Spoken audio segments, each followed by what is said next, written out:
On reprend d'abord Thierry qui a été anormalement coupé parce qu'il n'y avait pas le choix et que l'heure c'est l'heure sur Radio Courtoisie. Quelques mots de conclusion de ce que vous disiez. Oui, en fait, je rappelais la, la période juste avant le Pâques, qui est pour moi indissociable de Pâques, qui était le carême. Et on parlait de sacrifice, de renoncement à une partie de ce qui nous constitue. Et on rentre dans une période particulière de renoncement à beaucoup de choses qui nourrit en fait notre quotidien. Donc le carême est une période indispensable pour préparer les eaux intérieures. Il n'y a pas de Pâques sans carême. Et donc il n'y a pas de vin nouveau sans faire place nette à l'intérieur de soi. On ne peut pas remplir un récipient qui est déjà rempli. Donc en fait, le carême, c'est cette notion de faire place nette, de nettoyer sa coupe intérieure. C'est un petit peu le foie, c'est peut-être aussi laisser une place au divin. Oui, mais laisser une place. Le carême est un outil extrêmement puissant. Quand on allait suivre un chemin de pèlerinage et pendant le carême pour recevoir la lumière après un chemin de mise en mouvement du corps, et généralement la marche crée un diapason intérieur. On parlait de diapason, c'est-à-dire qu'en fait le mouvement, le balancement du corps crée en fait un accueil au niveau du Golgotha de la lumière, parce que en fait il y a comme s'il y avait un rééquilibrage des lobes du cerveau. Ça plus la période du carême, toutes les conditions sont réunies pour recevoir la lumière, la marche et le carême. Donc, est-ce que c'est un sacrifice ? Rappelez-vous ce que disait le Christ. Je ne veux pas le sacrifice, je veux la miséricorde. Et c'est une hérésie, selon moi, que l'art de séduire Dieu. Et ça, c'est la notion de sacrifice. Alors que je vois, et vous avez parfaitement raison sur ce carême, dans cette diète ou dans ce jeûne, je n'y vois surtout pas le sacrifice. Non. J'y vois, en tout cas moi, c'est considéré je vois plutôt comme ça. une place. Ah oui, et alors ça, je pense que c'est ça qui doit disparaître. Alors que c'est faire une place. Ça sert à ça, le foie, la foi, faire une place dans le foie. Et donc, dans une période de surabondance d'informations, de surabondance de nourriture, de surabondance d'alcool, rentrer en période de carême, c'est quasiment un acte révolutionnaire. Je sors consciemment de cette surabondance qui me pollue, qui me remplit, et je le disais tout à l'heure, de choses qui ne sont pas forcément qualitatives, pour faire place nette et recevoir en moi la lumière nouvelle, de recevoir la vie. Ce qui va me vitaliser. Un jeûne, c'est un principe aussi thérapeutique. On allège son corps de toute forme de lourdeur, mais quand je parle de carême, c'est un carême d'information. Un carême, c'est pas que de la nourriture. Et ce carême-là, c'est pour moi un acte révolutionnaire. Mais il n'y a pas de Pâques sans carême. C'est pour ça que je voulais rappeler ça. Et pour terminer sur la force des symboles, et on parlait donc de sacrifice, si on prend la Semaine Sainte de 2019, il y a eu un sacrifice, c'est Notre-Dame. Notre-Dame a brûlé en pleine Semaine Sainte. Et pendant toute cette semaine-là, on n'a parlé que de résurrection de Notre-Dame. Et c'est ça la bonne nouvelle pour moi, c'est qu'en fait, il y a toujours une résurrection alors qu'on peut ne voir qu'un effondrement et une destruction. Et la France, par ce symbole de Notre-Dame en flammes, a sidéré le monde, a sidéré certes les Français, mais, toujours pareil, c'est juste un rappel qu'il y a toujours derrière une forme de sacrifice ou de mort apparente, la promesse d'une résurrection, et je trouve que Pâques, il y a eu le décès d'un pape, et il y a 6 ans, c'était le décès de Notre-Dame, comme on l'a connu avant. Et donc, elle a fait place nette. Il y a eu même une ouverture vers le ciel. Donc, il y a eu une purification de Notre-Dame pour peut-être accueillir une lumière nouvelle qui est en train de se constituer. Mais c'est toujours ce symbole de Notre-Dame. D'ailleurs, ça ne ressemble pas un peu au narratif de Macron, ça là, Non, mais sauf qu'en fait, en visitant Notre-Dame... Je suis très suspicieux, alors il faut dire que je deviens complotiste. Non, mais en visitant Notre-Dame, il y a certains symboles qui ont disparu. Alors, peut-être que c'est temporaire, mais par contre, j'ai constaté leur disparition. Par exemple, la rose des vents a disparu. Ah. Par exemple... Il y a une chape de béton et on ne voit plus l'emplacement. Alors, je l'ai peut-être mal cherché, mais en tout cas, j'ai eu du mal à... Qu'est-ce que ça représente, la rose des vents ? C'est toutes les routes de France sont mesurées par rapport à cette rose des vents. C'est-à-dire, on parlait de chemin. Je parlais de l'archange Saint-Michel, qui est l'archange protecteur de la France, et Notre-Dame de Paris, qui... était le point de mesure des routes de France. Tout ça semble un peu perturbé. Oui, mais donc tout ça a été perturbé par le sacrifice de Notre-Dame, et aujourd'hui, le point de mesure a disparu. Et donc on est un peu en perdition. Une sorte de confusion. Ou peut-être qu'il y a quelque chose de nouveau qui va apparaître. Mais en tout cas, aujourd'hui, ce point qui était quand même très important a disparu. En tout cas, je ne l'ai pas trouvé. C'est important de le noter. Merci Thierry Vincent. Jean-Claude Pascal, allez, on peut continuer, avancer un petit peu. Je confirme, effectivement, je l'ai cherché, le point zéro des routes de France. Il est couvert par une plaque en inox. Voyons s'il va réapparaître. Thierry nous parlait du carême, et il y a quelque chose avant... Dans les symboles de Pâques, il y a la résurrection, mais il y a quelque chose d'important avant la résurrection, et Thierry l'a exprimé en disant qu'il n'y a pas de Pâques sans carême. Il y a ce passage du tombeau trouvé vide. Oui. Il y a une vacuité là-dedans. Oui. Et tout à l'heure, Nicolas, vous me donniez la parole, vous me promettiez de donner la parole pour me défendre par rapport à la réactualisation des valeurs.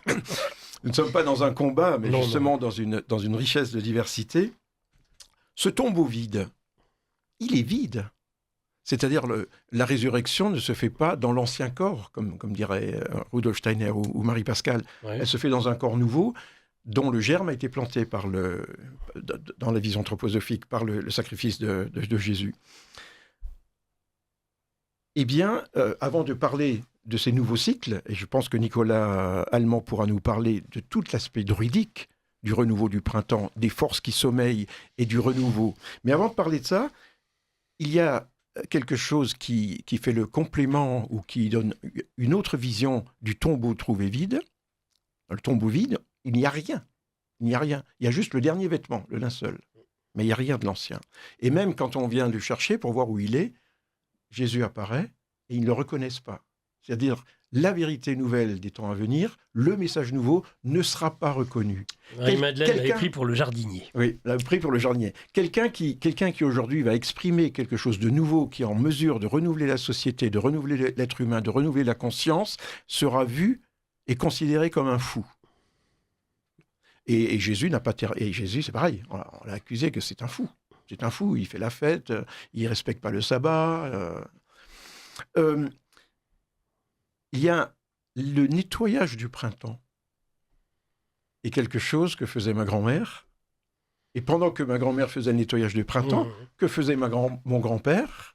Eh bien, il allait dans les champs et il brûlait les herbes mortes. Donc, on ne s'amusait pas à redresser les herbes mortes. On les brûlait, table rase.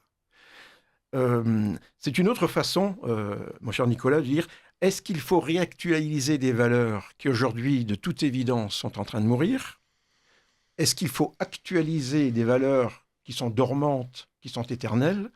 Mais toujours est-il que Pâques nous rappelle, il y a carême, il y a purification, il y a tombeau vide, il y a nettoyage du printemps. Et ce nettoyage du printemps est quelque chose qui est antérieur aux habitudes, qui est antérieur aux coutumes, qui est antérieur aux religions. On le retrouve dans la Pessa, avec le nettoyage, mais je pense que, et j'aimerais bien entendre Nicolas sur ce nettoyage et ce renouveau du printemps, propre au druidisme ou à d'autres approches. Alors, d'abord, donc, Nicolas Allemand, et puis voilà, la courtoisie, c'est aussi les dames, ça s'adresse à elle, l'amour courtois. Nous aurons ensuite Marie-Pascale Rémy. Nicolas Allemand. Alors, concernant le renouveau par rapport à une vision druidique, puisque bon, je suis consacré druide aussi, ça c'est la petite parenthèse.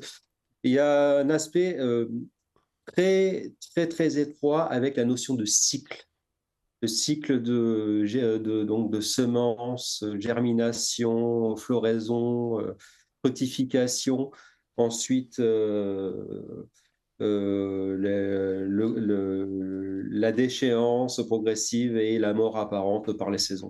Donc les druides ne consacrent leur vie qu'à observer les cycles de la nature.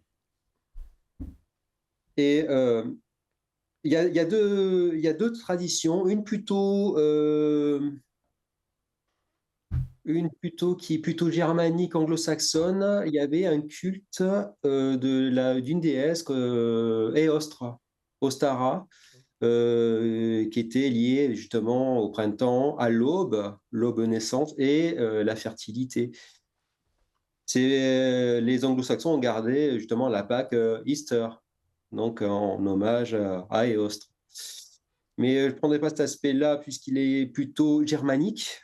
Mais les druides, plutôt, enfin les Celtes en tout cas en Gaule, fêtaient l'Alban Eilir. Alban Eilir qui se disait la lumière de la terre. C'est très intéressant parce qu'on revient justement à cette idée terrestre et souterraine, car les druides ont conscience que la terre est à la fois berceau et tombeau de la création. C'est là où tout commence et tout finit. Mais ça finit pas réellement puisque ça recommence des cycles. Et là, les Celtes avaient organisé des fêtes qui étaient justement qui tournaient autour d'un axe qu'on appelle la roue des saisons. Et cette roue des saisons suit entre 4 et 8 étapes distinctes entre elles. Et ces étapes sont marquées par un enfant qu'on appelait le Mabon qui est l'enfant lumière. Et ça suit de sa naissance à non pas sa mort, mais à son kidnapping, qui est enfoui au fin fond des cavernes, gardé par un dragon, jusqu'à son sauvetage par le roi Arthur, etc., etc. Mais je ne vais pas faire l'histoire, parce qu'il faudrait des heures pour raconter cette histoire très riche. Et il y a un dieu qui est un peu différent à Eostre, et qui est connu de beaucoup de monde. Et ce dieu-là, on l'a découvert, ou plutôt redécouvert en 1711. Et c'est très curieux parce qu'on parlait justement de Notre-Dame, mais en 1711 ont eu lieu sous des fouilles sous la crypte de Notre-Dame de Paris. Et on a retrouvé des bas-reliefs. Ces bas-reliefs comportaient divers dieux et déesses comme Jupiter, Mars, Vulcain, je crois, et des dieux gaulois. Il y avait le dieu Hésius, donc, parmi d'autres, et il y en avait un qui était central, qui était particulièrement bien conservé, c'était Cernunnos. Voilà, Cernunnos. Le fameux Cernunnos. Alors, oui, le dieu cornu. Alors, bien sûr, ça choque beaucoup de... Assis en position du lotus. Voilà, qui est assis en position, on dit à la gauloise, donc bien comme le lotus, assis le dos droit, et il a deux attributs, il tient deux attributs. Il a de sa main gauche un serpent à tête de bélier, et à sa main droite, il tient alors un instrument, un collier qu'on appelle le torque, qui était en bronze. On ne portait jamais d'or chez les Gaulois parce que l'or était réservé aux dieux. Et Cernunnos tenait donc ces deux attributs-là. Alors, ce qui est très étonnant, c'est on a compris la nature de Cernunnos à travers ces attributs-là. Donc, le fait qu'il soit en posture assise, ça veut dire qu'il est en sérénité, il n'a pas besoin de s'agiter pour recevoir la connaissance. Il est en observation. Et Carnunos, il porte des cornes de cerf. Donc, il est d'une certaine manière connecté à la nature, puisque le corne de cerf, le bois de cerf, pardon, hein, sont l'idée du végétal, du lien avec le végétal, puisqu'il est assis, le coccyx ancré bien au sol. Et le fait qu'il est à sa main gauche, donc la main de réception, ce serpent bélier, le serpent a toujours été un. Eh bien sûr, dans la Bible, on le connaît bien, notre serpent, hein, le tentateur, on peut imaginer, mais c'est pas du tout ça. C'est le serpent, il a une qualité, il se renouvelle tout le temps, il renouvelle sa peau. Il se régénère chaque saison en changeant sa peau par sa mue. Donc, et il marche, il n'a pas de pattes, il rampe, donc il est au contact avec la terre. Et il a une tête de bélier. Le bélier, c'est très étonnant pour un serpent bélier, mais le bélier, c'est le signe du côté géniteur, donc la force de vie, la force vitale. Oui. Donc le serpent, qui est aussi l'onde, aussi, il rampe par ondulation, donc une idée liquide, féminine, bélier, tête de bélier, donc mental masculin. Donc, on peut imaginer que le serpent bélier, c'est la capacité d'autorégénération.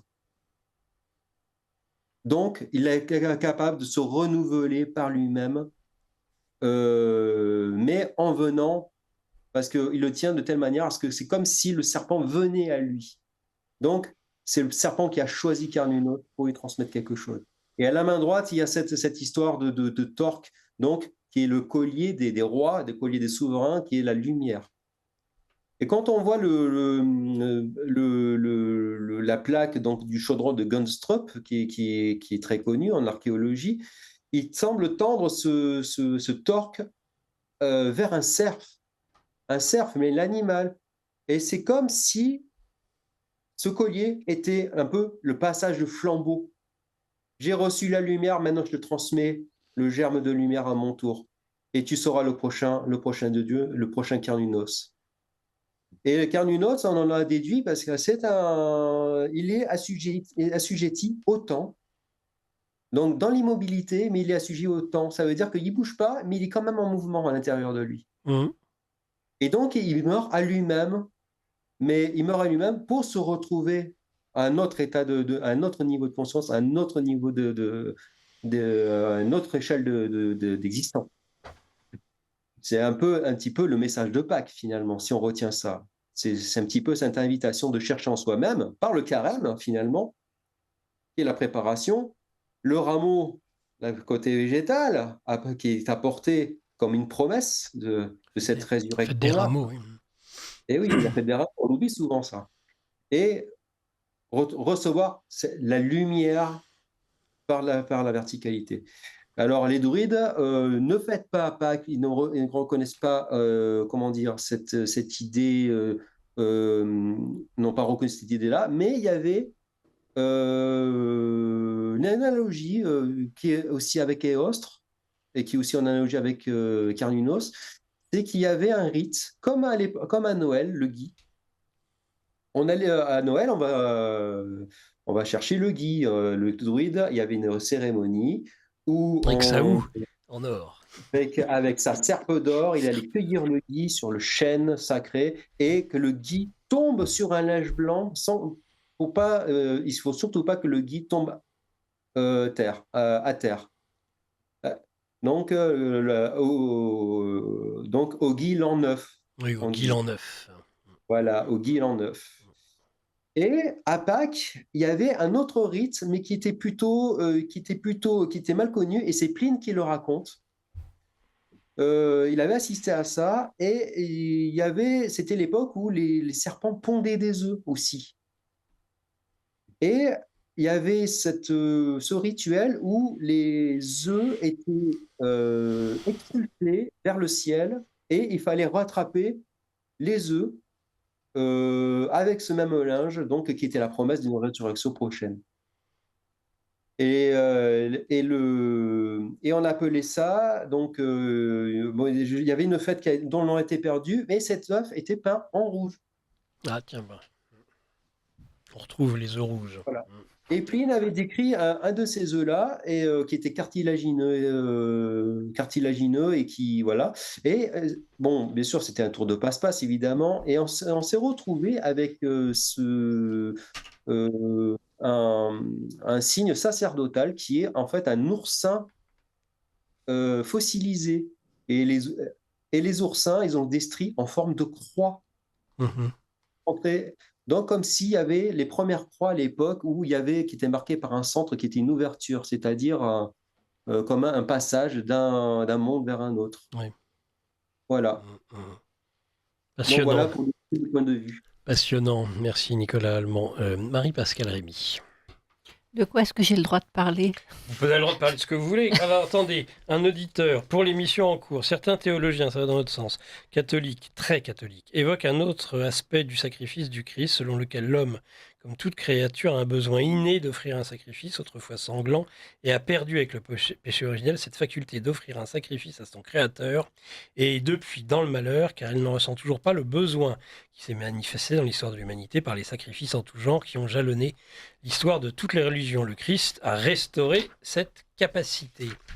Et un autre auditeur qui dit qu'elle n'est pas trop d'accord avec vous, Marie-Pascale, et qui me demande de réagir par rapport à Annick de Souzenel, justement sur le sacrifice. Je pense l'avoir fait, chère auditrice. Mais vous parlez de ce que vous voulez, c'est la liberté. Oui, aussi. oui, parce que par rapport au sacrifice, évidemment, il est très mal vu parce que l'Église on l'a expliqué d'une certaine façon. Et donc, du coup, les gens, dès qu'on prononce ce mot sacrifice, les gens ont tout de suite les poils qui se hérissent, mais c'est un petit peu dommage parce que sacrifice, ça veut dire rendre sacré, comme l'a dit un des participants. Comme tout le monde le sait d'ailleurs. Comme tout le monde le sait.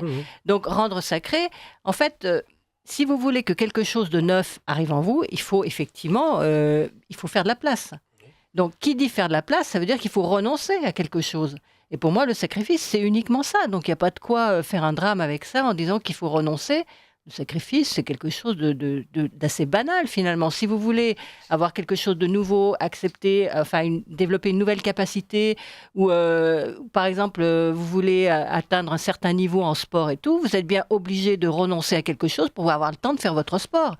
Ben ça, pour moi, c'est déjà du sacrifice. C'est-à-dire que pour faire... Mais personne n'en fait un drame, hein, Marie-Pascale. Exactement. Mais je veux dire, il faut le comprendre. Totalement d'accord. Je veux dire que le sacrifice tel que le fait de sacrifier des gamins ou de tuer comme c'était avant, ça c'était avant le Christ. C'était pré-chrétien, pré-christique. Avant, effectivement, il fallait vraiment tuer des êtres, tuer des êtres vivants pour que le sacrifice soit fait et on donnait ça aux dieux. Il y a eu l'intermédiaire des animaux aussi. Voilà. Il y a eu l'intermédiaire des animaux. Avant, c'était les humains, après, c'était les animaux. Et après, plus on approchait, moins c'était grave, si je peux dire, le sacrifice. Mais après, quand il y a eu le sacrifice du Christ, il l'a dit lui-même. Il a dit qu'il n'y avait plus besoin de faire des sacrifices maintenant, puisque lui s'était sacrifié. C'est quand même Dieu, parce que pour moi, le Christ, c'est Dieu. Oui. Il s'est quand même sacrifié pour l'humanité. Donc, il est en rentrant dans sa création. Donc voilà, maintenant, il n'y a plus besoin de faire de sacrifices comme ça. Mais ça ne veut pas dire que l'être humain, doit renoncer au sacrifice. Il doit apprendre à renoncer à lui-même, à renoncer à certaines choses en lui. Et c'est pas dramatique de renoncer à quelque chose pour obtenir quelque chose d'autre. En fait, pour la création, quand on veut créer, quand on veut devenir autre, on est obligé de se mettre en retrait, de renoncer à quelque chose pour que quelque chose d'autre apparaisse. Et pour moi, c'est ça le sacrifice. Et ça ne veut pas dire que les êtres humains doivent avoir le poil qui se hérisse parce qu'il faut qu'ils renoncent à quelque chose pour accueillir quelque chose de neuf. Bon, c'est vrai qu'on n'est pas du tout dans cette dynamique aujourd'hui. Aujourd'hui, on veut tout sans renoncer. Donc évidemment, ça fait désordre. Mais bon. Moi, je vous renvoie juste au Nouveau Testament, le Christ. Je ne vous demande pas le sacrifice, je vous demande la miséricorde. Oui, mais c'est pas... Il n'y a pas oui, mais ça existe. Non, mais ça dépend comment ça a été traduit en plus, parce que les traductions sont très hasardeuses déjà, et d'une. Et puis, c'est pas certain que ce soit compris correctement.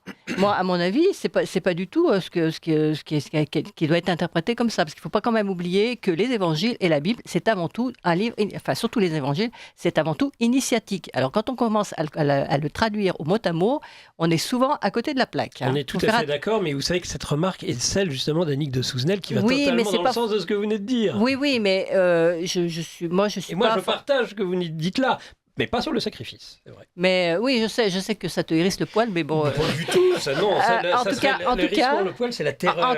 En tout cas, non, mais parce que ça a été très mal utilisé par le dogme religieux, mais c'est pas une réalité en fait. C'est quelque chose.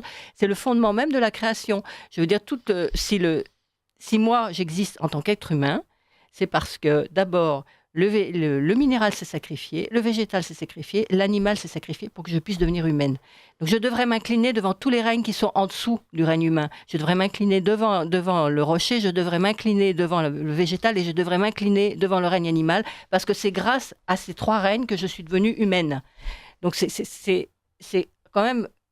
On a une espèce de dévotion ou de gratitude à avoir devant tout ce qui nous entoure, parce que si on est devenu humain, c'est parce que justement il y a eu avant nous des règnes qui se sont sacrifiés pour nous permettre. Parce qu'ils n'existent plus ces règnes. Mais non, mais c'est parce que si on doit s'incliner devant la pierre, on doit s'incliner devant le végétal et on doit s'incliner devant l'animal, parce que c'est grâce à eux qu'on est devenu ce qu'on est devenir humain.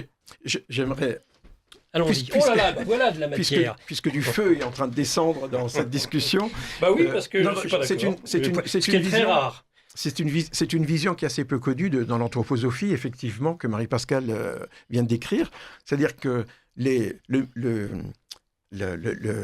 physique s'est sacrifié pour le végétal s'est sacrifié pour l'animal s'est sacrifié pour l'humain. Il faut le voir dans une vision globale. Au début, il n'y avait rien. Et pour que rien devienne quelque chose, une partie se sacrifie et apparaissent les règnes. Mais, je pense, mais vous me corrigerez, Marie-Pascale... Moi, ce que j'aimerais, c'est que vous donniez une définition précise du mot sacrifice dans ce sens-là. Non, mais justement... Ou peut-être on se rendrait compte qu'on est d'accord. Non, je pense qu'on est d'accord. Peut-être. Je pense qu'on est d'accord à un niveau qui... Lorsque Marie-Pascale dit il faut s'incliner au sens, il faut respecter les règnes qui sont en dessous, parce qu'ils se sont sacrifiés pour nous. Nous mangeons des animaux, mais ça va plus loin dans la vision anthroposophique. C'est-à-dire ce sont des règnes qui ont arrêté leur évolution pour régresser, et leur potentiel d'évolution a été donné à l'homme pour qu'il progresse. C'est l'anthroposophie. Oui, c'est l'anthroposophie. Mais il en résulte qu'on ne doit pas simplement respecter et s'incliner devant les autres liens, surtout, j'aime pas le verbe s'incliner, mais je comprends. Ouais. Mais c'est que l'homme a une responsabilité par rapport à la création, puisque toute la création s'est sacrifiée et a décidé d'attendre son évolution pour plus tard, pour donner tout le potentiel d'évolution à l'homme, que l'homme a une responsabilité devant tous les autres règnes. C'est intéressant, ça. Et même vu aujourd'hui, quelle responsabilité l'homme et ses responsables et les sociétés prennent par rapport aux animaux. Quelle responsabilité avons-nous par rapport aux végétaux? Quelle responsabilité avons-nous par rapport aux matières premières? Il y a simplement, comme le disait Bruno avant de partir, exploitation. Exactement. Je prends, alors qu'ils ont tout donné. Ça, c'est très juste. Vu comme ça, là, je m'incline. Oui. Alors, effectivement, Nicolas, vous aimez bien l'aspect. Jésus, et Marie-Pascale également, Jésus a dit, c'est le dernier sacrifice. Il n'y a plus besoin de sacrifice. Mais ça, il l'a dit et il l'a fait comme exemple par rapport à la société. Oui. Voulant dire, il n'y a plus besoin de baser votre contrôle, votre survie, vos institutions, votre système, sur des sacrifices. Ce qui est attendu, c'est la miséricorde. Oui, puisqu'il le dit d'ailleurs, il dit aussi « Je vais vous révéler des choses cachées depuis la fondation du monde ». Et ça, c'est René Girard. Et ce qui est caché depuis la fondation du monde, c'est cette notion sacrificielle de violence. Exactement, c'est la violence. Et là, nous approchons de la résurrection, après le sacrifice. La mort du Christ, ou le phénomène du Golgotha, c'est justement la désactivation du sacrifice. Et effectivement, je vous comprends, et Rudolf Steiner l'explique très bien en faisant très simplement, c'est la mort de l'ego. Mais c'est l'élévation de l'ego de façon à ce que son vrai moi puisse devenir humain, puisque nous sommes en phase de devenir humain. Devenir humain, dans cette vision, c'est accueillir l'être solaire. C'est accueillir le Christ, mais pour que le Christ agisse c'est-à-dire qu'il continue la création qui est en cours, pour reprendre les termes de Claude Tresmontant. Et la question que je posais, et qui peut créer débat, et on pourra dire arrêtez-le, c'est qu'est-ce que la société aujourd'hui, qui est constituée d'humains, qui ont compris le sens du sacrifice au sens, non pas le sacrifice de l'autre, mais le sacrifice de l'ego, le sacrifice de mes croyances, le sacrifice de ma petite personne. Qu'est-ce qu'une société aujourd'hui doit sacrifier si on veut rentrer dans une société où effectivement, où prime la reconnaissance, l'entraide, l'amour? Est-ce que des messages aujourd'hui vont rentrer dans cette société qui est une vieille outre? Elle va exploser. Donc, que constatons-nous aujourd'hui? Eh bien, uniformisation du langage, réduction vers le bas de toute initiative, uniformisation à tout niveau. L'intelligence artificielle, contrairement à ce qu'on pense, eh bien, elle va faire nivellement, puisque c'est le rassemblement de toutes les données connues. Et la question, avant la résurrection de la société demandera un vide, un nettoyage de printemps et une miséricorde, et non pas un vide par sacrifice, qui ne ferait que entretenir le... J'ai une très belle volée d'observations, de remarques. Les auditeurs, et je les en remercie, m'ont beaucoup écouté. Donc ça, il y a beaucoup de développement qui va vous passionner. Donc, comment vous voulez... Non, lisez les questions des auditeurs. Peut-être... alors d'abord, oui, parce qu'il a... il a pris une petite volée de bois vert aussi, Thierry Vincent, là, dans un certain nombre de commentaires. Ah ouais. Il va falloir qu'il les entende. Oui, parce que je dois partir. Mais ils sont moins virulents que les précédents, donc ceux-là, je les lirai. Oui. Juste un petit rappel par rapport au vide du tombeau. Le Mont Saint-Michel, avant, s'appelait le Mont Tombe. Oui. Et la révélation de l'archange Saint-Michel auprès de Saint-Aubert, c'est pour accueillir sur le Mont Tombe un sanctuaire pour la lumière. Et il y avait donc cet écho avec le tombeau vide qui permet d'accueillir le nouveau. En fait, le Mont Saint-Michel le symbolise bien. Et au début, Saint-Aubert a résisté. Donc, c'était aussi un chemin de miséricorde et d'humilité pour recevoir un message qui, au début, il était réfractaire à ce message. Mais ce message a permis au Mont Tombe de recevoir la lumière de l'archange. Et voilà, c'était juste un petit clin d'œil géographique et historique du Mont Saint-Michel qui faisait écho à ce que tu disais, Jean-Claude. Merci de ne pas vous moquer des auditeurs qui n'ont pas vos lumières. Je ne me suis absolument pas, chère auditrice, moqué de qui que ce soit. Si peut-être un peu, mais là, pour moi, c'était une blague, c'est pas possible, cette histoire de lumière. Peut-être c'était pas... La Terre. Oui, là, je trouve que bon... mais non, il n'y a aucune moquerie. Je suis désolé si c'est paru comme cela. Par contre, lorsque c'est franchement injuriant pour les invités, non. Que pensez-vous de certains courants gnostiques qui réduisent Jésus-Christ au rang de grand initié? C'est pas faux, ça. Monsieur Pascal. Oui, il y a surtout eu des mouvements gnostiques qui se sont servis de tout ce qui existait pour réduire la nouveauté qu'apportait le message du Christ pour renouveler leur propre message. C'est-à-dire, mais beaucoup de mouvements gnostiques sont restés très, très, très, très dualistes et n'ont fait qu'utiliser les origines des apôtres, ont fait remonter leur cosmogonie à l'origine des temps pour parler de ce dont ils ont parlé. Merci Jean-Claude. Justement, avant qu'il ne parte, Thierry Vincent, cher invité, incendie naturel, point d'interrogation, purification de Notre-Dame, Mein Gott, pour en faire un temple maçonnique. Voilà ce que nous dit Denis. Et je rejoins Denis là pour cela. Non? Réponse? Pas de réponse? Non. Je suis pas enquêteur. Je peux être troublé par ce qui s'est passé, mais je parlais pas au niveau physique et de ce qui s'est passé. Il y aurait beaucoup à dire et je pourrais rejoindre la remarque de l'auditeur. C'était plutôt la symbolique du feu purificateur et de l'ouverture au sein de Notre-Dame vers le ciel d'une lumière nouvelle. Voilà, c'était là-dessus. D'accord. Si je peux me permettre, Mais rapidement, parce qu'il va un partir. petit mot d'esprit. Hein. Plutôt que temple maçonnique, je pense que c'est une cérémonie satanique. Oui, bah ça, moi, je pense qu'il y a eu cérémonie de réouverture satanique. Là, il va falloir voir les lumières parce c'est pas très, l'auditeur. Bonsoir, dites à votre invité que le point de départ de toutes les routes de France est placé sur le parvis de Notre-Dame. Il serait mieux qu'il se limite à dire qu'il n'a pas trouvé plutôt que de semer le doute disant qu'il n'est plus là. Cordialement, le point zéro des routes de France, le point zéro de Paris, c'est-à-dire le point kilométrique zéro des routes quittant la capitale, dont on se sert comme référence pour le calcul des distances avec les autres villes de France. Il est situé sur le parvis de Notre-Dame, devant la cathédrale. Il trouvera l'image en Internet. Je n'arrive pas à la copier. Ah oui, bon, mais à quelle date sur Internet, cher auditeur ? Non, il n'y est plus. Il y est plus. Oui, Voilà. Moi, ça suffit pas de me donner une image sur Internet. Il faudrait savoir quand ça a été pris, la photo. Oui. Hein. Non, effectivement, le point zéro des routes de France est sur le parvis, devant le portail de la Vierge, Oui. et qui est un portail assez symbolique parce qu'il représente la rencontre du feu et de l'eau, Oui. et des différents cycles humains, Oui. terrestres et solaires. Et c'est celui-là qu'on ne sait plus où il est. Enfin, il y a une plaque Ceux qui savent métallique. où il était le cherchent et Oui. finissent par trouver sur une plaque qui le recouvre. D'accord.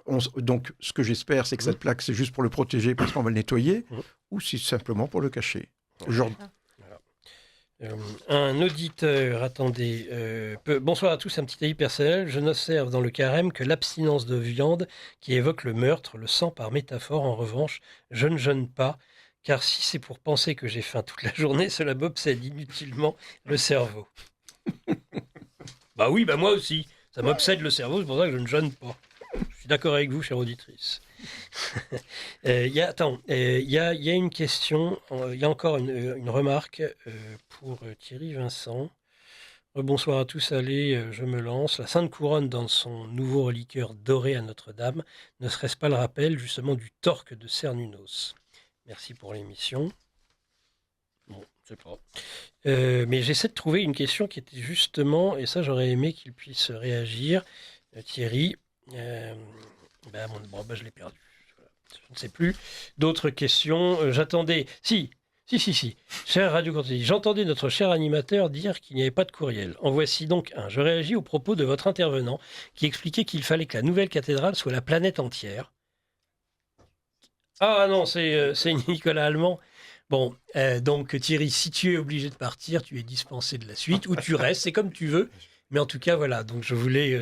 c'est vrai que tu étais à l'être C'est Nicolas qui a soumis dit à la ça. question. Mais alors, c'est Nicolas, et on va lui poser la question. Merci en tout cas, Thierry, d'être passé, tout comme Bruno Quenu qui est parti. Et puis, on va continuer avec un cadre un peu plus restreint, mais ça n'en sera pas moins sympathique, chers auditeurs. Vous êtes sur Radio Courtoisie, dans le Livre Journal de la Résistance française. Merci pour ces questions. N'hésitez pas à en poser d'autres. Donc j'entendais notre cher animateur dire qu'il n'y avait pas de courriel. En voici donc un. Je réagis aux propos de votre intervenant qui expliquait qu'il fallait que la nouvelle cathédrale soit la planète entière et que les religions devaient passer à un autre degré de conscience. Il me semble que ce genre d'opinion rejoint absolument une pensée matérialiste, libérale et évolutionniste. Je ne savais pas, Nicolas Allemand, libéral et évolutionniste. Une sorte de darwinisme théardien qui supposerait que l'humanité aille de degré de conscience en degré de conscience pour en arriver à la divinité.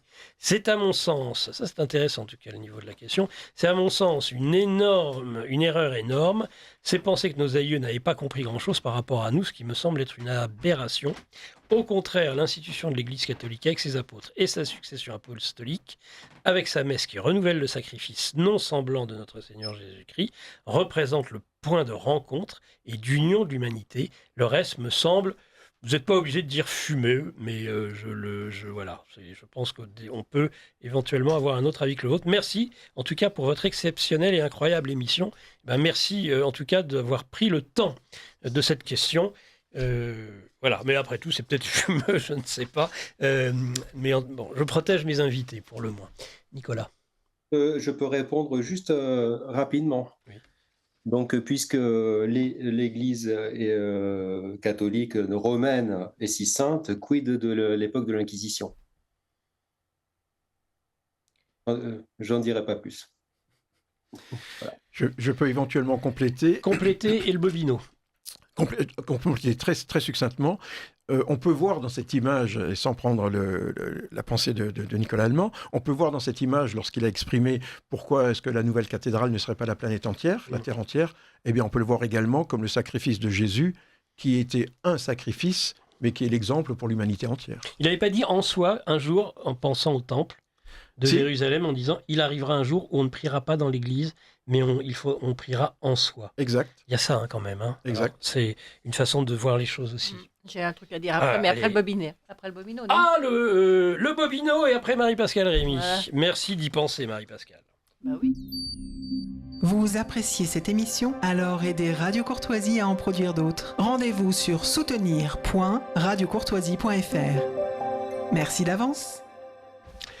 Eh bien, vous êtes dans ce libre journal de géopolitique profonde et nous pensions avoir quelques secondes avec Marie-Hélène, mais ce ne sera pas le cas. Mais je profite encore de l'occasion pour remercier Marie-Hélène, évidemment, de tout son travail. Et elle a beaucoup de questions d'auditeurs. Voilà, aussi, soyez gentils avec Marie-Hélène qui est notre bénévole. Marie-Pascale. Oui, donc pour en revenir à cette église dont parlait très bien Nicolas, en fait, c'est vrai que... Nicolas Allemand, oui. Je ne suis pas sûr que ce soit non, mais bon.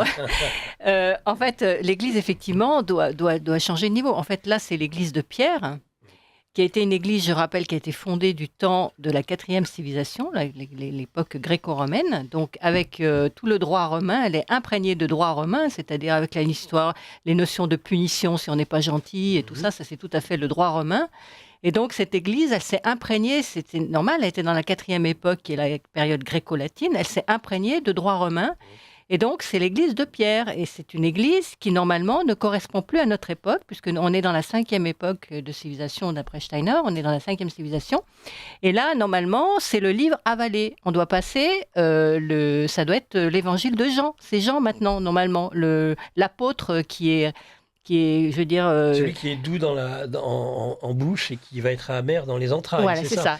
En fait, normalement, on doit passer de l'église de Pierre à l'église de Jean. Et donc, on est dans ce passage maintenant. On est dans la 5e civilisation, on doit passer. Et donc, c'est le livre avalé. Donc, c'est vraiment... la religion doit être quelque chose... le christianisme, en tout cas, c'est quelque chose qu'on doit incarner vraiment dans nos veines. Mais comme tu l'as très bien expliqué, qu'on doit vraiment incarner ce que l'on médite, ce que l'on pense, ce que l'on prie. On doit vraiment l'incarner dans notre être. Et ça, c'est tout à fait l'évangile, c'est tout à fait Jean. C'est-à-dire, c'est le nouveau... C'est celui qui remplace Pierre, en fait. Pierre, c'était encore quelque chose d'assez matérialiste, qui était imprégné de droit romain, qui était avec la notion d'un Dieu tout-puissant qui punissait les méchants et tout ça. Ça ne correspond plus du tout aujourd'hui à notre époque. Et donc, nous, maintenant, c'est Jean. C'est l'évangile avalé. Donc, c'est vraiment ça. Et moi, j'aime beaucoup cette idée. Et c'est pour ça que je n'ai rien contre l'Église telle qu'elle est aujourd'hui. Absolument rien. Mais c'est quelque chose qui est dépassé, entre guillemets. Ça ne veut pas dire que, au contraire, le christianisme, il doit s'exprimer d'une façon totalement différente aujourd'hui. Il doit être vraiment vécu dans notre chair et plus du tout comme quelque chose, un dogme extérieur auquel on s'efforce d'obéir. C'est plus du tout ça. On n'est plus dans l'obéissance. On est dans l'incarnation de quelque chose que l'on a reconnu comme étant vrai, comme étant vraiment notre essence même. Donc ça change tout. C'est plus du tout la même chose. Et donc, pour moi, j'essaie maintenant... de ménager la chèvre et le chou, si vous voulez tout savoir. Et je pense que ce que vous dites n'est pas faux, mais je ne sais pas si ce n'est pas un peu plus complexe. Regardez, une question d'auditeur. Comment expliquez-vous l'appel du Christ? Il nous invite à renoncer à nous-mêmes, Christ, son sacrifice, au jardin des Oliviers. Oui. Sachant qu'au jardin des Oliviers, il parle de Gethsémani? Oui, il parle de... Oui, bien sûr, au jardin des Oliviers, oui. Oui, mais Gethsémani, mais je vois pas. Il nous dit surtout il parle surtout du signe de Jonas, je ne sais pas. Ouais. Oui. Je ne sais pas ce que. Non, alors effectivement, la question qui se pose. Allez vite, parce qu'elle n'avait pas fini. Non, c'est bon, je peux arrêter. Non, d'autres questions d'auditeurs. Le diapason va attendre un peu. Une petite pensée hérétique sans doute, mais je suis le texte du Minuit chrétien, car selon moi, Jésus est venu et s'est sacrifié pour de son Père effacer le courroux. D'ailleurs, en dépit de ce qu'il a affirmé, le Christ a instauré une autre vision de Dieu, un Dieu d'amour et non vengeur et jaloux, bien courtoisement. Je ne comprends pas. Là, j'ai du mal à comprendre. Si vous pouviez reformuler, parce que je ne comprends pas ce qui est écrit. Quelqu'un peut... Oui, mais en fait, c'est exactement ce que je suis en train d'expliquer. Je suis en train d'expliquer que cette histoire de Dieu vengeur qui donne son courroux sur les hommes, ça correspond tout à fait à la 4e époque gréco-latine, qui est imprégnée de droit romain, où il y a vraiment une justice et tout ça. Alors que là, maintenant, c'est plus du tout ça. On est vraiment passé dans c'est Jean maintenant. L'Église repose sur Jean et non plus sur Pierre. Donc après... je pense qu'on arrive aussi, les papes sont de ce point de vue-là, les papes sont un peu décalés maintenant avec la réalité de l'époque dans laquelle on vit. Bon, ça va prendre du temps parce que c'est quand même quelque chose qui a plus de 2000 ans maintenant, donc l'égrégore de l'Église est très très fort.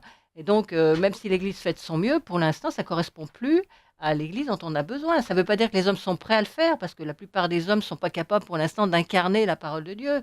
C'est évident, ça demande un cheminement, ça demande de prier, ça demande effectivement tous les jours, quotidiennement, de le faire. J'ai beaucoup aimé ce qu'a dit Nicolas à ce propos, de l'incarner vraiment. Mais si on l'incarne, on n'a plus besoin de Pierre, on n'a plus besoin de cette Église, je veux dire, puisque l'Église, on la porte en nous. Donc voilà.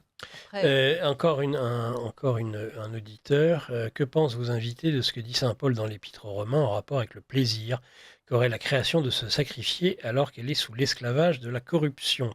De fait, la création attend avec un ardent désir. Exactement, je voulais le citer ça. La révélation Elle attend des fils de Dieu. Que l'homme la libère.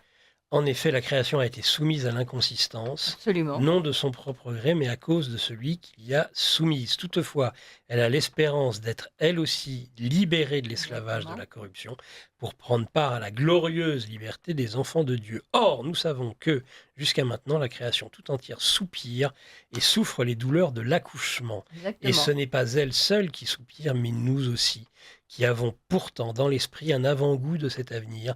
Nous soupirons en nous-mêmes en attendant l'adoption, la libération de notre corps. Je voulais le citer, ça, justement.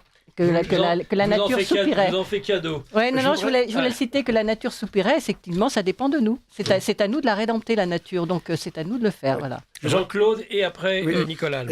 Par rapport à toutes ces questions qui ont été lues, bien sûr, aujourd'hui, le sacrifice, on l'entend généralement par le sacrifice de l'ego, le sacrifice de soi pour l'autre, etc. Et que le renouvellement, la résurrection, c'est... mais si on prend les symboles de la passion, les symboles, eh bien, que se passe-t-il, notamment dans le jardin de Gethsémani? Parce qu'avant que l'ancien être puisse s'effacer, tout est décrit dans l'Évangile, symbolique.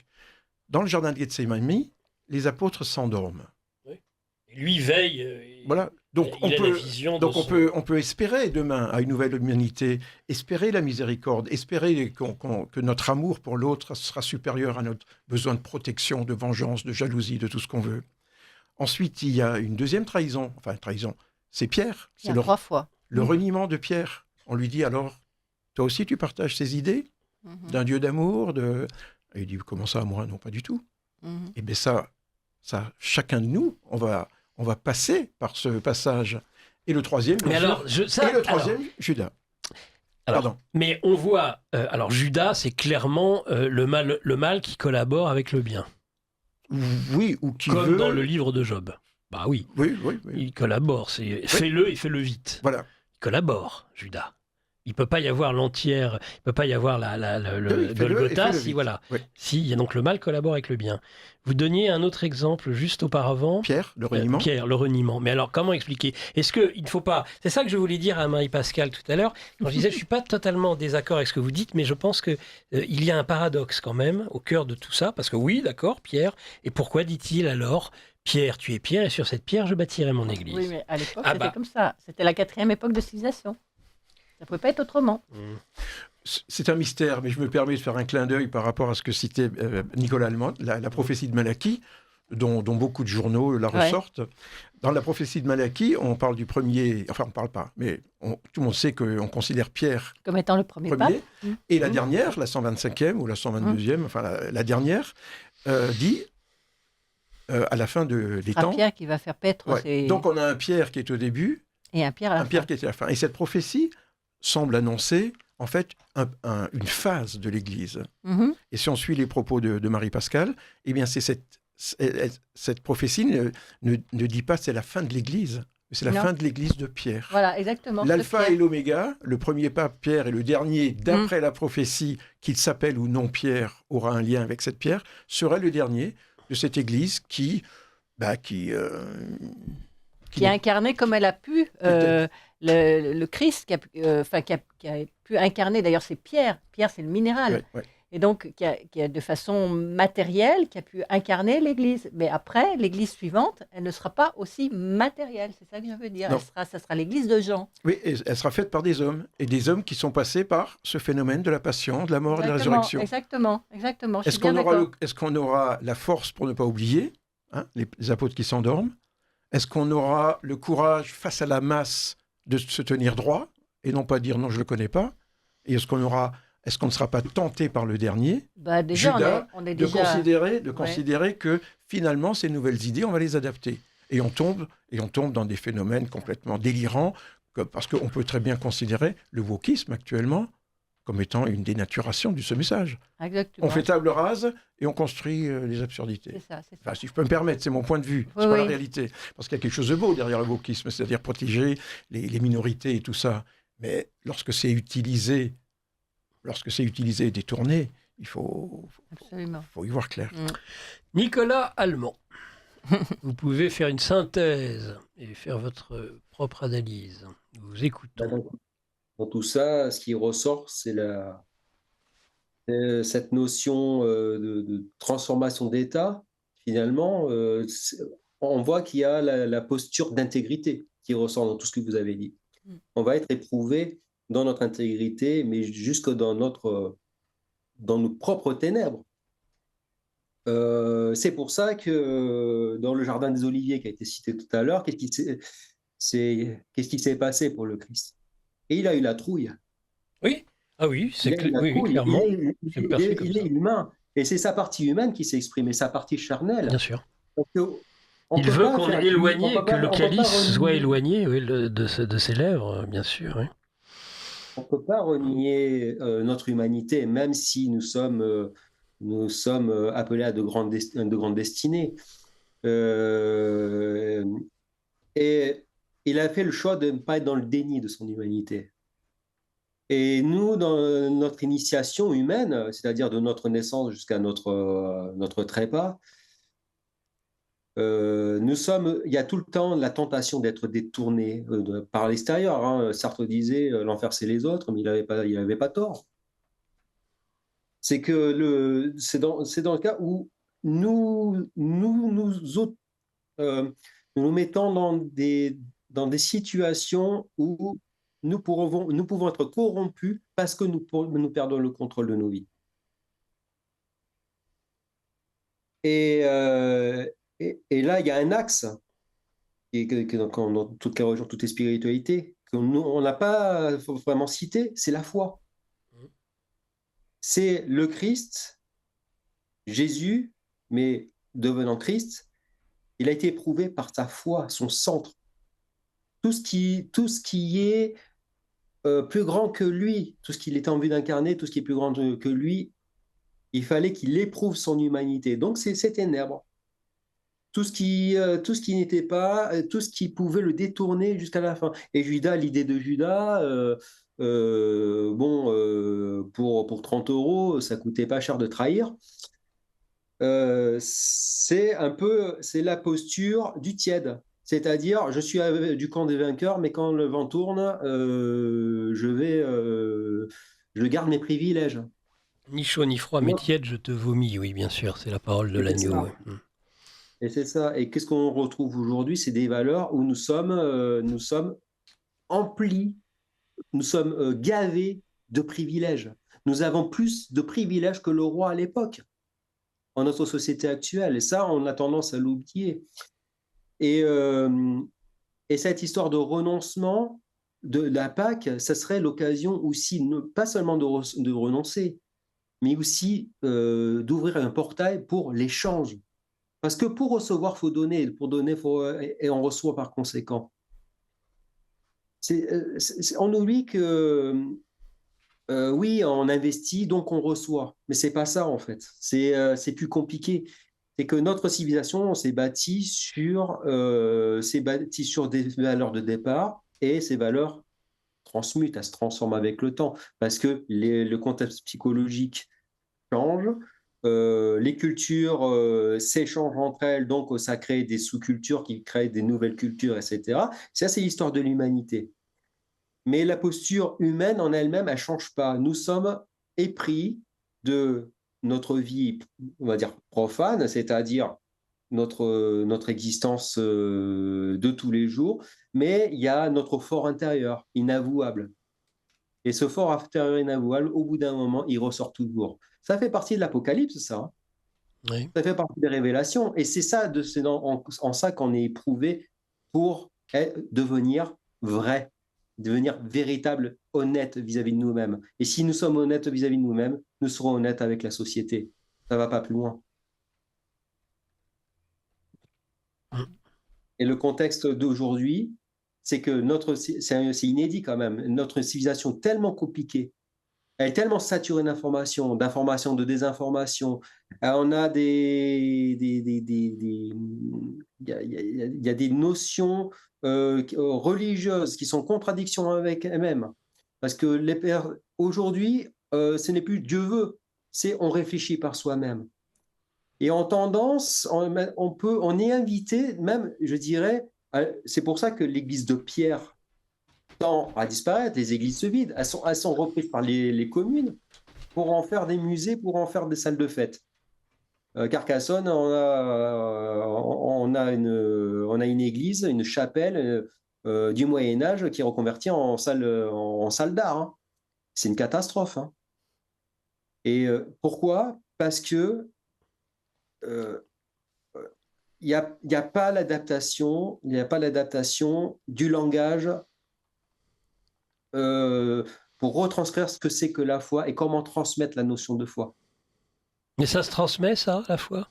C'est pas plutôt vraiment une expérience individuelle, une rencontre ? Et la foi, on peut le comparer comme un feu, comme un flambeau. Oui.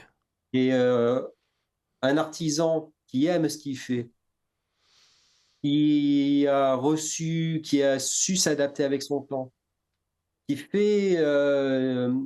est passé de l'artisan à l'artiste, c'est-à-dire qu'il a dépassé la notion de forme.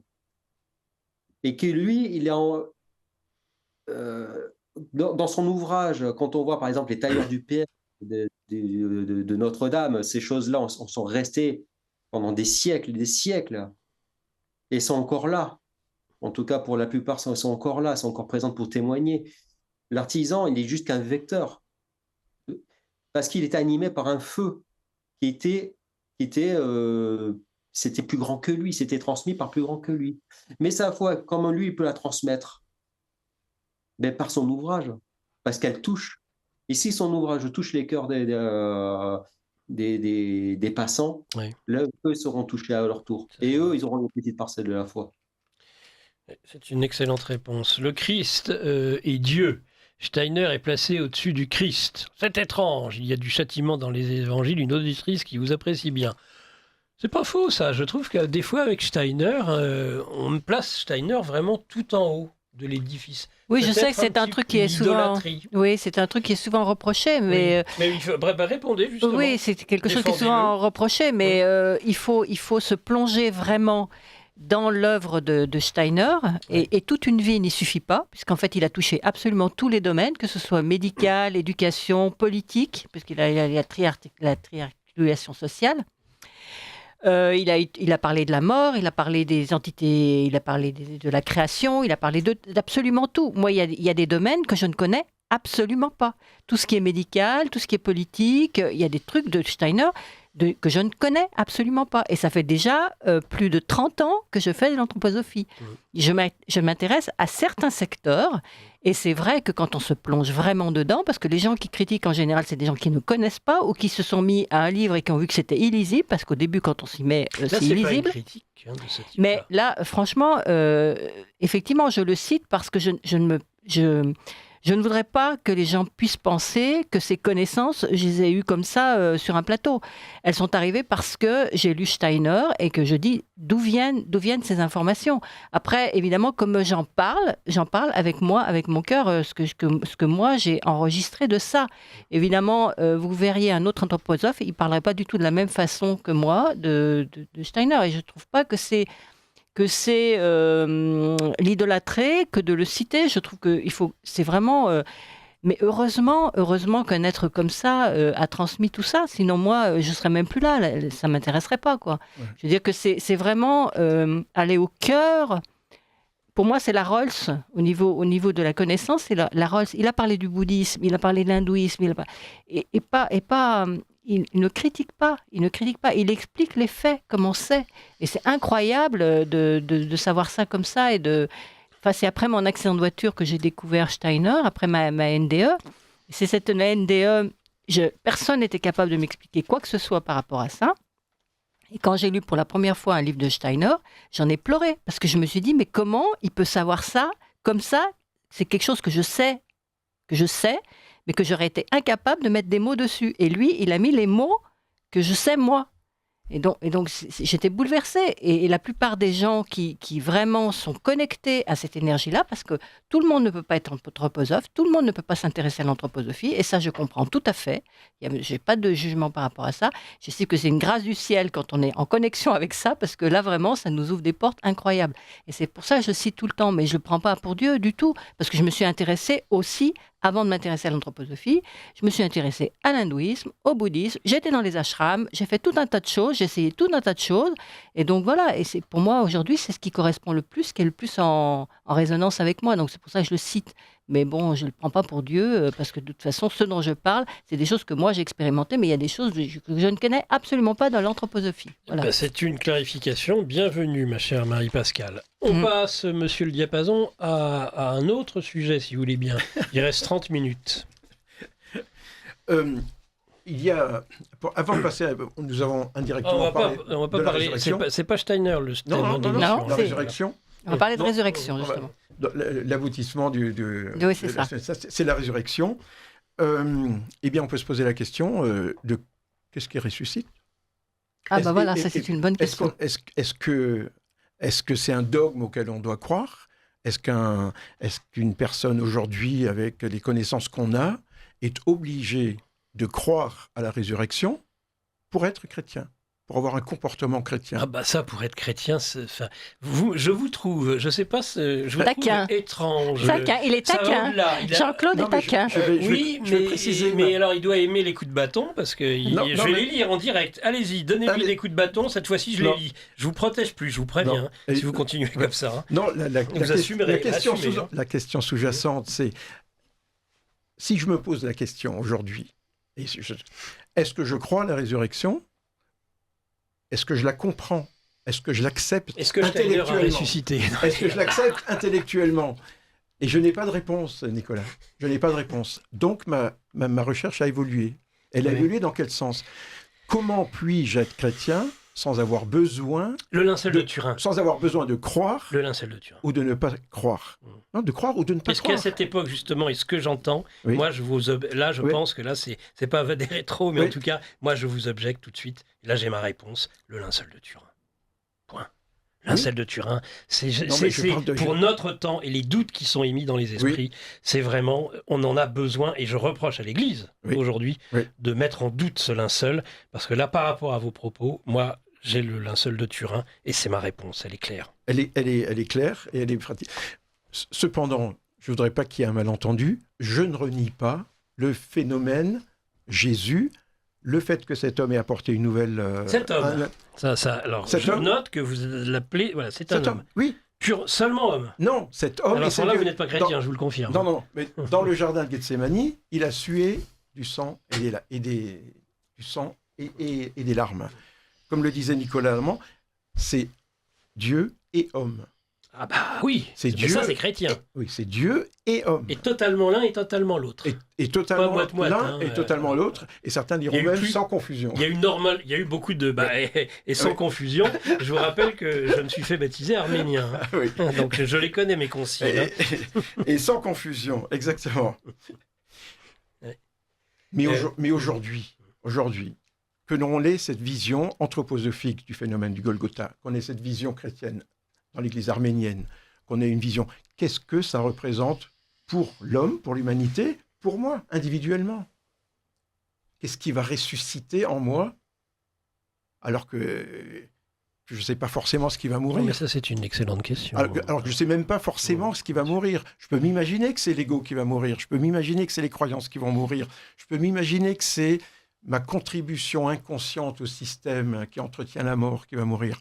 Mais les passages, et il a donné l'exemple, Jésus, il a donné l'exemple, il a dit, voilà, vous passerez par là, par là, par là. Et n'oubliez pas le carême. Parce que le tout premier carême, c'est un jeûne où il va dans le désert. Et qu'est-ce qu'il entend dans le désert? Il entend la voix du corps, la voix de l'homme. Il entend la voix de C'est l'homme. juste après le baptême, on le rappelle. C'est juste après le baptême. Il entend la voix de l'homme. C'est-à-dire qu'il y a homme et Dieu, homme au sens chair et esprit. Ben, la chair va le faire souffrir avant que l'homme ressuscite, avant que Dieu ressuscite dans son nouveau corps, comme le disait Marie Pascal. Et cette souffrance, j'insiste, je ne veux pas l'écarter. Parce que cette souffrance, ça sera l'oubli, ça sera le reniement, ça sera la trahison. Ça sera la trahison. Et est-ce que chacun, et j'invite chacun à regarder, est-ce qu'il est prêt à accepter qu'il puisse être un traître, qu'il puisse être un endormi, qu'il puisse être un lâche par rapport à la vérité, par rapport à la lumière qu'apporte et qui est rappelée dans le phénomène de Pâques. Je pense que si toute l'humanité me ressemble, eh bien qu'elle n'est pas prête. Nicolas, Allemand et Marie-Pascal.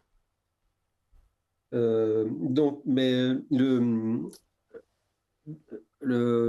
quand Jésus-Christ, donc dans sa partie où il était un petit peu écartelé de lui-même, la notion de trahison, oui, mais la trahison vis-à-vis de soi, vis-à-vis de lui-même, était ressortie.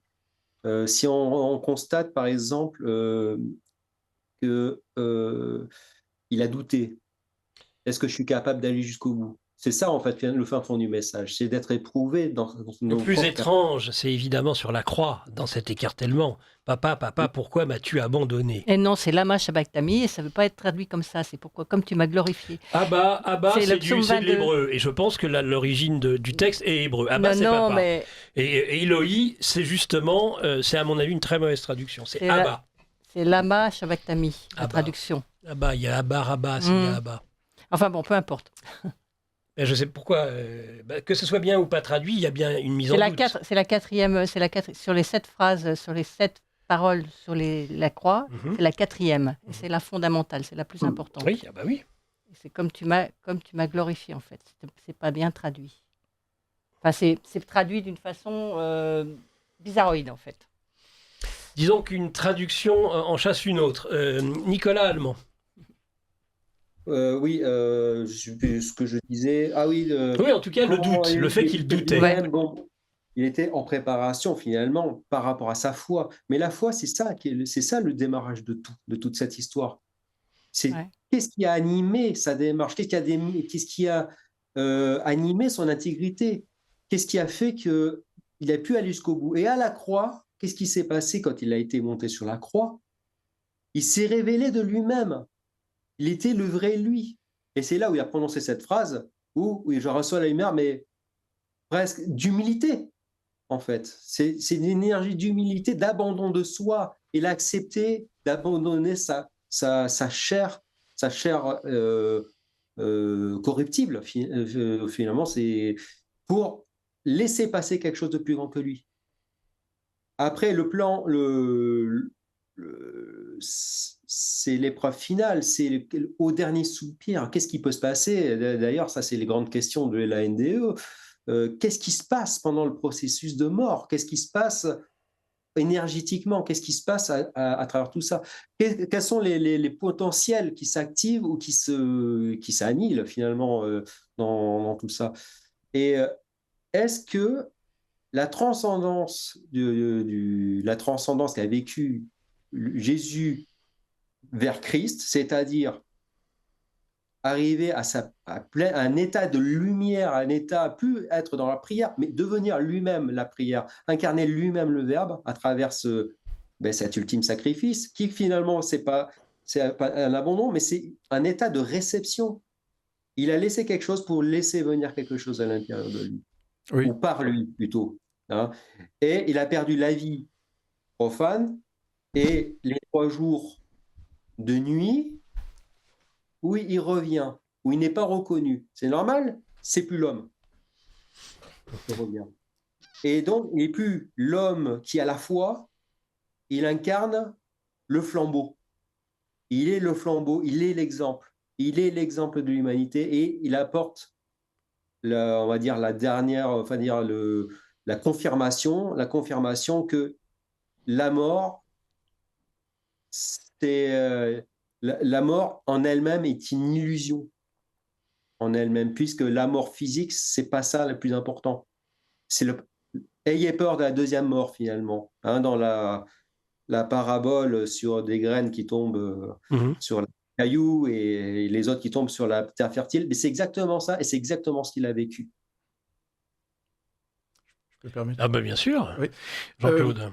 C'est dommage que Bruno nous ait quittés. Alors, je ne voudrais pas trahir sa pensée, mais quel est le résultat de ce sacrifice ? Pourquoi ce sacrifice ? Transposons avec l'image du vin. Si on compare le raisin qui est sacrifié à Jésus qui est sacrifié, qu'est-ce qui ressuscite ? Lorsque le vin est foulé aux pieds, lorsqu'il est mis en tonneau, lorsqu'il meurt, etc., lorsqu'il développe son esprit de vin, son alcool, il ne ressuscite pas. Mais quel est l'effet immédiat de ce sacrifice ? Le raisin est mort, il s'est transmuté, métamorphosé. Son résultat, c'est la joie et l'ivresse de ceux qui le boiront. Donc aujourd'hui, le résultat de ce sacrifice, c'est la joie, la libération de ceux qui reçoivent ce message profondément, à la fois dans la foi, qui est un don de Dieu. Quand tout à l'heure, Nicolas demandait qui donne la foi, certains disent que c'est un don, mais aussi, et pour moi c'est important, j'ai pas dit qui donne la foi, j'ai dit comment peut-on transmettre la foi ? Comment peut-on la transmettre ? Certains répondront, c'est un don de Dieu. Et je voulais dire que cette ivresse spirituelle, cette ivresse spirituelle qui est le résultat du sacrifice, eh bien, la recevoir dans son corps.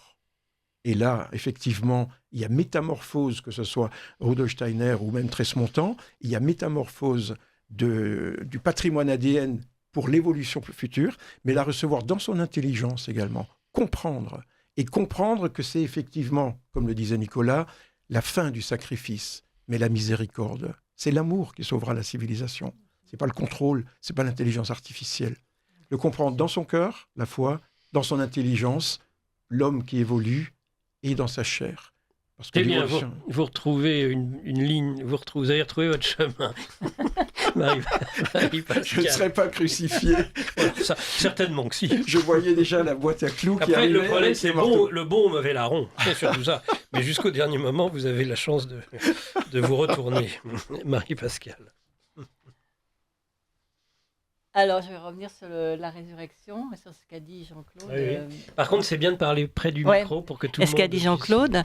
En fait, à l'origine, notre corps physique était transparent. Je veux dire, on n'a pas toujours été minéral comme on est minéral aujourd'hui. Hein. Donc, à l'origine, ce corps était transparent et en fait, il est devenu visible parce qu'en fait, il s'est imbibé de matière. Hein, et ça, c'est le phénomène dont on n'a pas du tout parlé en fait depuis le début de l'émission. C'est l'histoire des entités spirituelles démoniaques et en particulier de Lucifer. Vous savez qu'on a quand même au paradis terrestre, on aurait été tenté Et en fait, c'est Lucifer qui nous a rendus visibles. Parce que, vous savez, ils ont vu qu'ils étaient nus et ils se sont habillés. Qu'est-ce qu'ils ont vu, en fait? Ils ont vu leur corps. Alors qu'avant, on était transparents. Et là, ils ont commencé, ils se sont minéralisés et ils ont vu qu'ils étaient nus. Hein, c'est ça. En fait, c'est Lucifer, en fait, qui nous a rendus visibles et qui nous a habités avec de la matière. Donc, en fait, notre corps physique, je maintiens, même si aujourd'hui il est plus transparent, c'est parce qu'il est rempli. Vous pouvez imaginer que c'est comme un moule qui est rempli de matière. Mais on a un canevas où on a une structure. On a une structure, corps physique, qui est transparente normalement. Et donc cette structure, elle a été créée par les Elohim, les dieux de la forme. Vous savez, Yahvé, tout ça, enfin c'est Yahvé qui s'est sacrifié, enfin il y en a 7, mais bon, je ne vais pas rentrer là-dedans. Mais donc, on a une structure physique qui est complètement maintenant corrompue parce qu'elle a tellement été imbibée de matière que du coup, ce qu'on appelle cette structure physique qui est transparente, qui est comme un canevas, on peut dire, dans lequel il y a la matière, elle a été corrompue parce qu'elle a été trop, si vous voulez, imbibée de matière et donc du coup, ça l'a corrompue. Et c'est ce qui fait qu'aujourd'hui, qu'après, on est devenu mortel. Parce que c'est cette matière liée à la terre, en fait, qui nous a corrompus. Et qui fait celui qu'on appelle l'Adam Cadmos, par exemple, était immortel. Exactement. C'est ça ? Exactement. Et là, l'Adam le premier, là, il s'est fait remplir de matière parce qu'il a été tenté par Lucifer. Et donc, voilà. Donc, en ésotérisme, cette structure canevas du corps physique, on l'appelle le fantôme.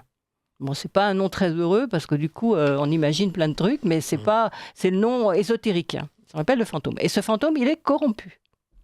Et donc, le Christ, il est venu pour remplacer ce fantôme.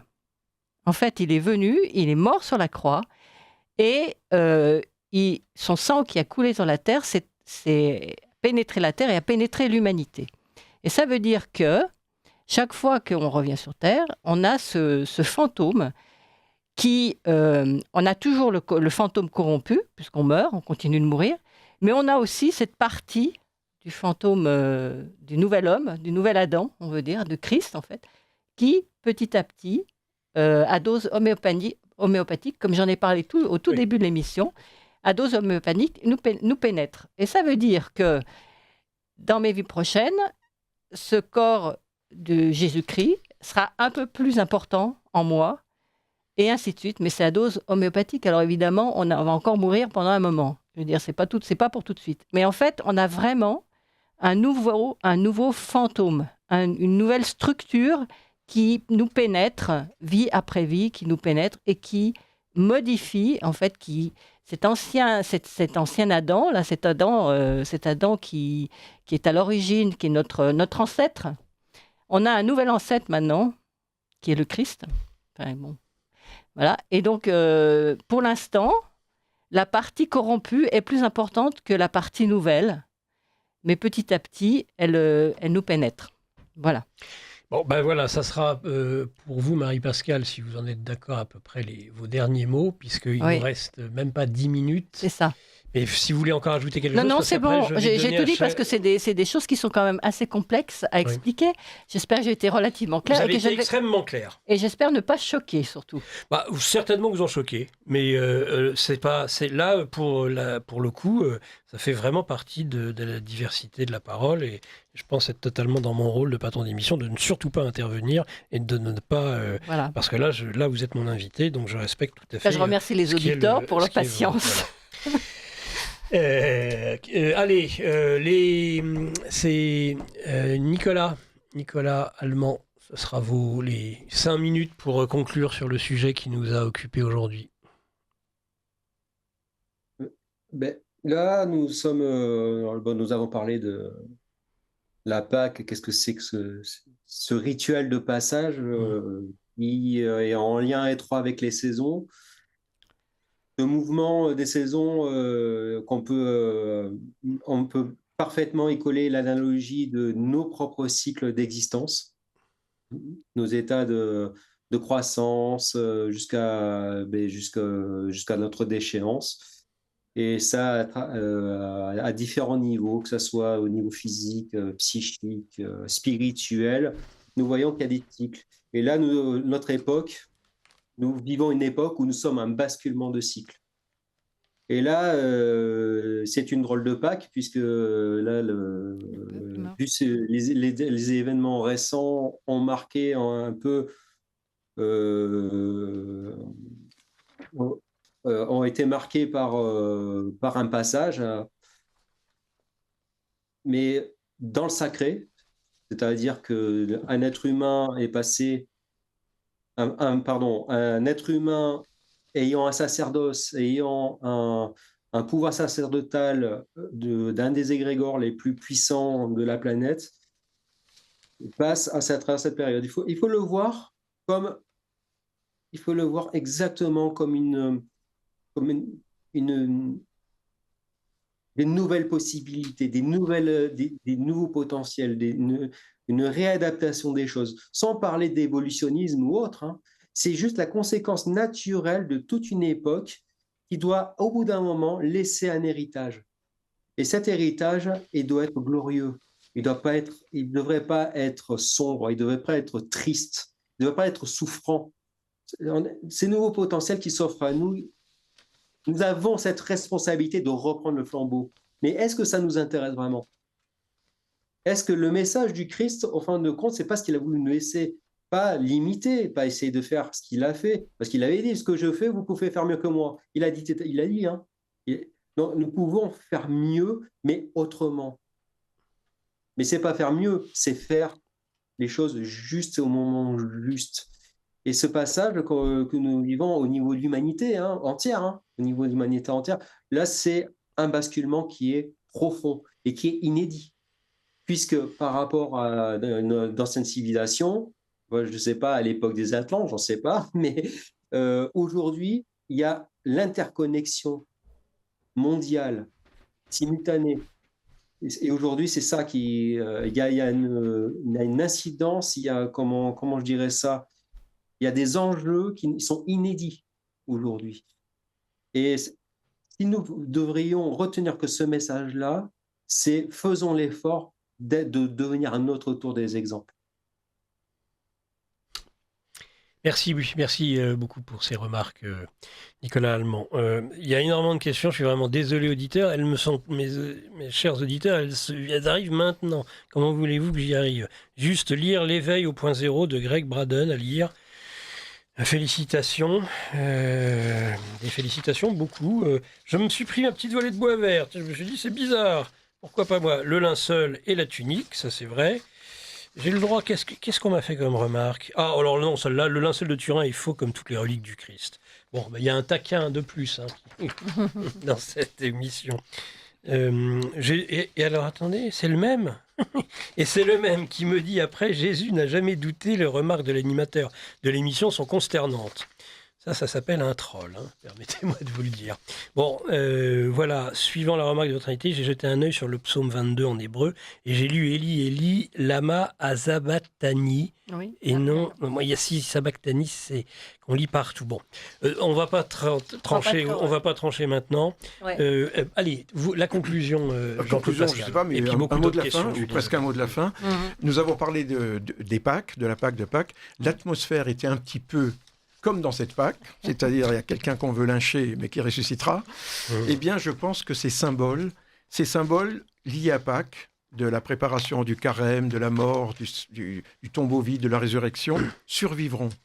Qu'ils aient commencé avec le réveil du printemps, avec l'hiver qui tue, avec le printemps qui renaît, que ce soit l'anthroposophie, avec l'homme solaire qui va s'incarner dans l'être, que ce soit... Ces symboles vont évoluer. Ils ont évolué de l'aspect païen à l'aspect de la Pessa juive dans le christianisme. Et ce qui m'intéresse, moi, c'est demain, dans 100 ans, dans 200 ans, dans 300 ans, que seront devenus ces symboles de la résurrection. Le symbole du pain et du vin restera. Le pain pour nourrir un nouveau corps, une nouvelle nourriture, super matérielle. 1 minute 30. Le vin, et je terminerai là-dessus sur le vin. Eh bien, le vin, Bruno nous a expliqué qu'il contient l'esprit. L'esprit, c'est la lumière. Si on passe de l'église de Pierre à l'église de Jean, on va passer de l'église de Pierre à l'église de la lumière, celle qui illumine l'être humain. Et lorsqu'on dit, ou lorsque dans la cérémonie, on dit « prenez ce sang », le sang, le sang, c'est le vin. Le sang du Christ, c'est la lumière. Et lorsqu'on boit du sang et qu'on le fait sien, ça veut dire qu'on est animé par la lumière qui a lui dans l'âme de la partie humaine de Jésus et qui nous a transmis comme héritage. Donc, à l'avenir, boire du vin, manger du pain, sera construire un nouveau corps qui peut accueillir la lumière et être animé par cet esprit. Et je pense qu'un être humain normal, comme le disait, n'est pas forcément capable de vivre cette passion, mais il est capable de le vivre s'il a une âme de lumière, telle qu'elle a été offerte au moment du mystère du Golgotha.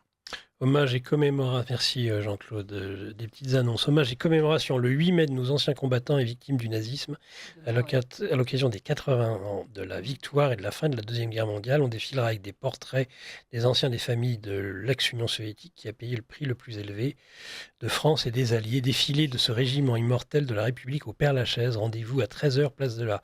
Oui, alors l'heure a changé. On se rassemble à 14h pour ceux qui seront présents et non à 13h, place de la République. Une petite remarque qui est venue en cours de route, je vais vous la lire, de Bruno Commiou, pour mieux comprendre les propos de Marie et les miens. Jésus a dit « Heureux le lion que l'homme mangera. Le lion deviendra homme. » Et de « Maudit l'homme que le lion mangera. Le lion deviendra Tom. » Évangile de Thomas. Voilà, bon, bah, très bien. Ce sera la conclusion. Merci à tous. Merci évidemment Bruno Quenu, Thierry Vincent, Nicolas Allemand, c'était une première à rééditer. Bravo, félicitations, merci. Pas facile, hein, derrière un écran. Non, mais il a été très bon, je trouve. Évidemment, Marie-Pascale et bien aussi